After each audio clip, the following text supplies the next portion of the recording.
The broad focus here is that President Trump has tasked people like John Solomon and Bill Pulte to dig in and find all of the classified documents and buried documents that basically bear on two things. One, the weaponization of the justice system that tried to put President Trump in prison for 700 years. Let us not forget, they tried to do that. And also the issues of election integrity. So just in the past couple of weeks, we've had drops on the White House site on China's influence on the election, Maricopa County.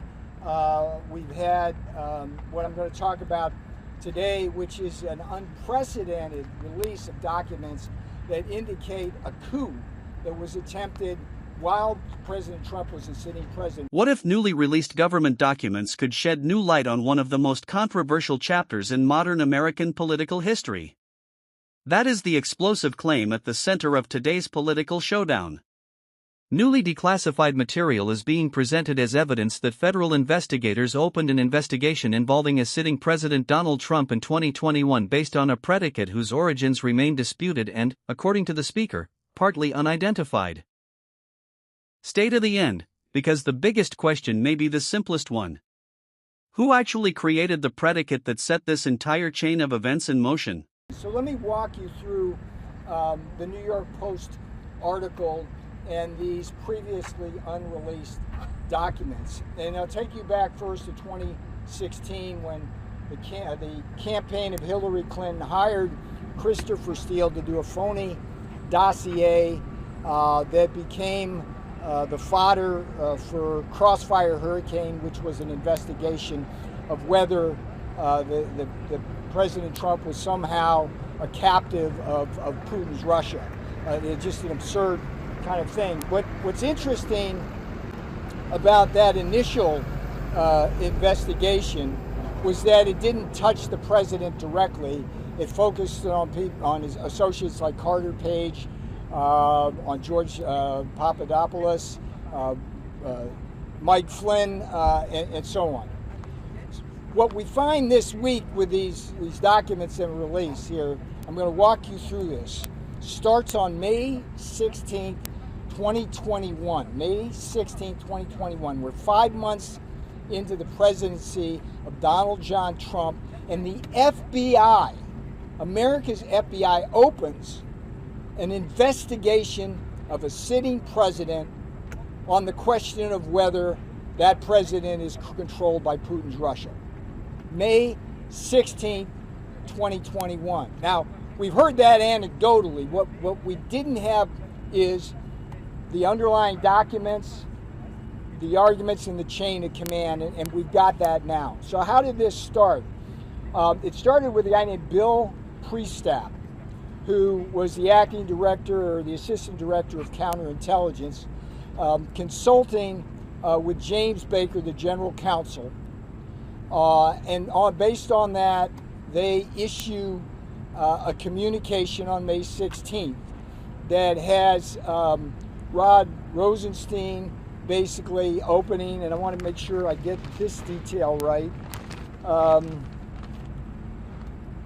acting FBI Director Andrew McCabe personally notified Acting Attorney General Rod Rosenstein to open the investigation. Okay? Now, what's important is that had a predicate that had been established, and what we know about that predicate, which we did not know before, but based on these now declassified documents, that the people involved with that 2016 Crossfire Hurricane operation still going.